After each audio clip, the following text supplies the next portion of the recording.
More crazy Marvel news today. We got to clarify all of the clickbait reports yesterday about Venom and SpiderMan, and we've got some Deadpool MCU updates. It's like the news, but for nerds. Today's shout out goes to Darwin Espinoza. Indeed, Wiccan is an LGBT character in Marvel Comics. Make sure you stay to the end of this video where we will ask another nerd card question. What's up, everybody? Happy Tuesday to you. I'm Josh. Welcome back to the show. And real quick, I want to clarify, the live stream with Jason Ward is still happening, okay? It's been kind of crazy trying to schedule this thing with him, but I'm 80% sure it's going to happen tonight, but I'm 100% sure it will happen.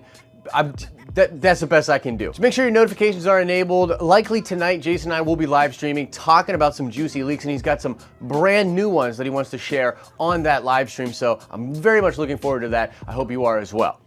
Okay, let's get into the news of the day, and we're going to have to smack down some of the crazy and ridiculous clickbait that came out yesterday with regards to a Venom Spider-Man story. I'm sure you already know kind of what I'm talking about. I'll clarify that in a second. But first, let's start with some Deadpool. Ryan Reynolds posted on his social media all about meeting at Marvel Studios. I'm putting the post up for you to look at right here. It's pretty cheeky, totally Deadpool, totally Ryan Reynolds. But that's not all to the Deadpool news. Interestingly enough, after that, an article came out on Entertainment Weekly where the Deadpool writers talked about meetings they have been having with Disney. Check out this quote right here. "We're always in touch with Ryan. We've got several projects with him in addition to the Deadpool universe. I think the party line, and the truth is we're still all figuring it out. Marvel has promised to continue to let us play in the R-rated Deadpool universe, and the hope is that they will also let us veer into the MCU a little bit as well and play in that sandbox. Our feeling and Ryan's feeling is that it's got to be the right idea. It's got to be great. I think once we collectively agree what idea that great idea is, we'll be off to the races. Ryan's super busy. We've got a lot of project lined up, but we wake up thinking about Deadpool and we go to sleep thinking about Deadpool." Okay, so there's a lot of crazy things in that quote, but generally this is just them updating people about Deadpool, okay? So the writers just want it to be out there that, yeah, they're still thinking about Deadpool. It is all still being worked on. They talk about the party line, and I think that's like totally true. You know, you call it boilerplating or whatever, but it's basically that all parties are trying to figure this out. They reiterated that Disney is going to continue to allow them to play in the R-rated Deadpool universe,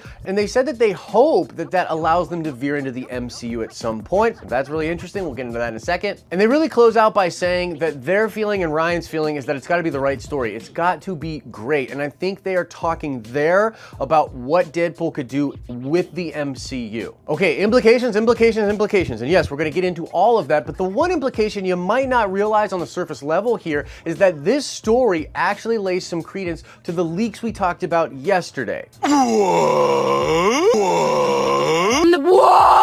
And you might be like, wait, what? Why? Why, Josh? Why do 4chan plot leaks about MCU Phase 4 stuff have to do with this Deadpool news? Well, it's actually quite simple. It just means that Marvel is making moves right now, and in this time of the year, they are doing a bunch of different meetings, planning stuff out, and getting ready for all the production that they're going to be doing next year and the years following. So plainly, the timing of all of these leaks tends to lend some credence to their validity. This is a time period where Marvel is making all sorts of crazy moves right now. Maybe Feige's trying to clear his docket off so that he can go focus on Star Wars. Who knows exactly what the reasons are, but it kind of makes me think that the leaks were real.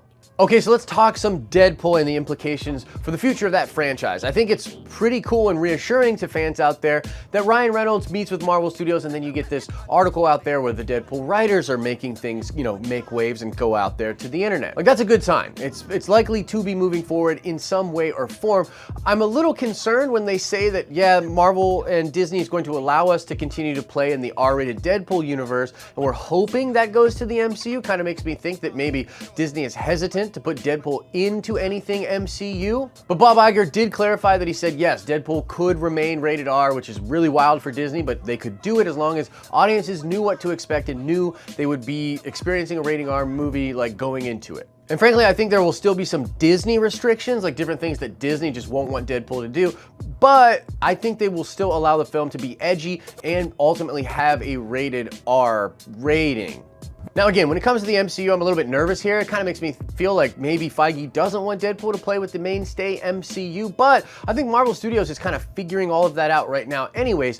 Feige's recent comments about Spider-Man swinging between cinematic universes was really interesting, and if some of the stuff is to be believed with multiverse and Doctor Strange the Multiverse of Madness, we're heading into an era with the MCU where almost anything is possible, and also almost anything can happen because it's not actually canon. Like, I think after Battle World or Secret Wars, there will be sort of a resetting of things and then a new status quo moving forward. And by the way, I've seen a lot of comments crop up where people are saying, hey, you can't do Secret Wars this early, you can't do Battle World this early because you need to establish all of these characters. I actually think quite the opposite. I think the opportunity here is to introduce all of these versions of characters that people are already familiar with when it comes to Fantastic Four and X-Men. It's not like people don't know who those characters are. Let's bring in crazy versions of them, have them all mishmashed together in a big battle world, and then after the status quo reset, we can then establish the more, I guess, main timeline versions of these characters. But I completely disagree that you need all of these characters established in order to do Battle World. In fact, if you look at Joe Russo's comments,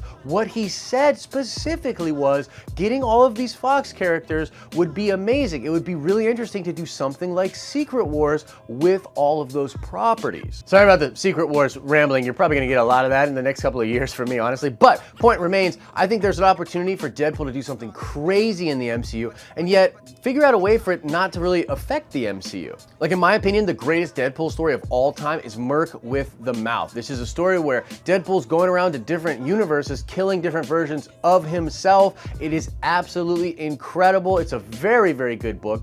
You could do something like that, or you could do something like Deadpool Kills the Marvel Universe, where Deadpool's going around and killing all the different characters in the MCU. But again, maybe it doesn't actually count. Maybe it's sort of an alternate timeline or parallel universe. Either way, I'm pumped about the Deadpool news. I'm pumped that the timing makes me believe more in the leaks we talked about yesterday. I'm just really getting this feeling that Marvel's just getting started. And I know, right? Oh, I'm just shilling. Oh, I'm just a fanboy.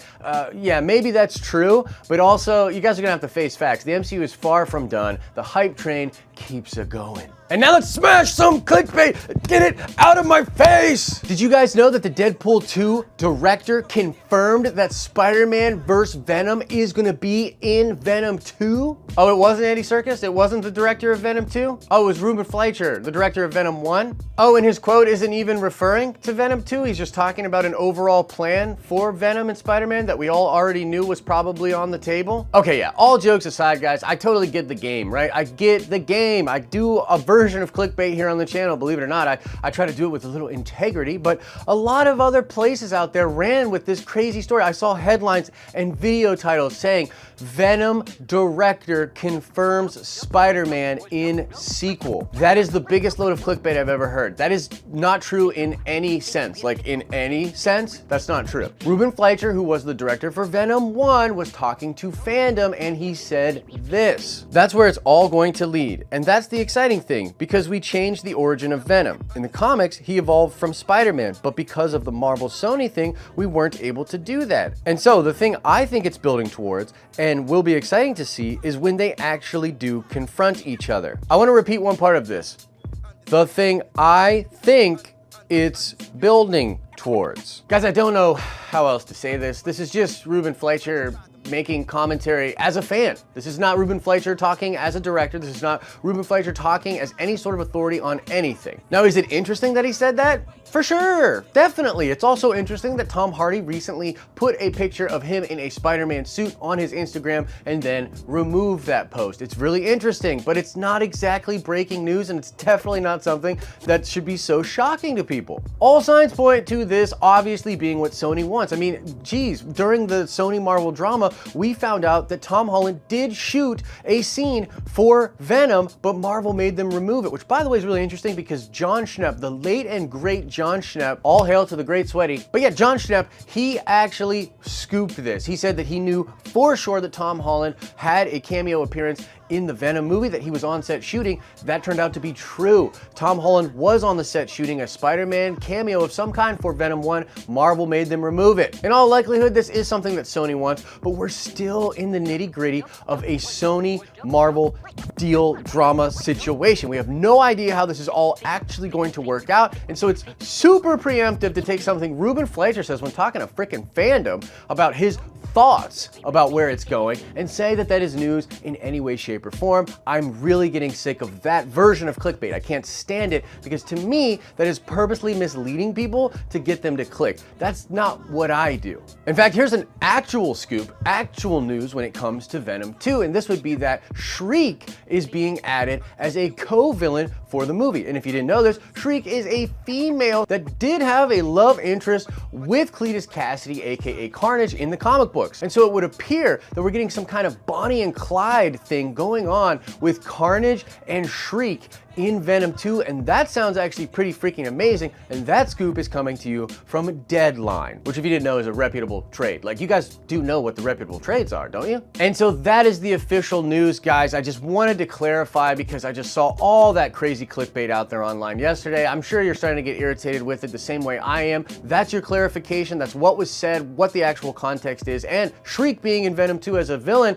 that's an actual scoop. So something to put into your cap for an actual story when it comes to Venom 2. Please let me know your thoughts about that story, the Spider-Man situation, and the Deadpool stuff in the comment section below. And quickly, I want to remind everybody I'm doing a live stream with Jason Ward talking about new Star Wars Episode 9 leaks and leaks in general and why the Star Wars fan base has turned on these leaks. It is going to be an amazing live stream. 80% sure it's happening tonight, but 100% sure that it is happening eventually. So look forward to that. And just, yeah, make sure your notifications are on and you're following us on Twitter or Instagram, and you'll be kept up to date about that update. And now let's check the nerd card before we get out of here. I want to know what Marvel Comics artist invented Deadpool. That's right, it's a famous Marvel Comics artist that created the character of Deadpool. Who was it? Answer that question in the comment section below. As I always say, I hope you're having an awesome and a nerdy day, and I'll see you in the next video.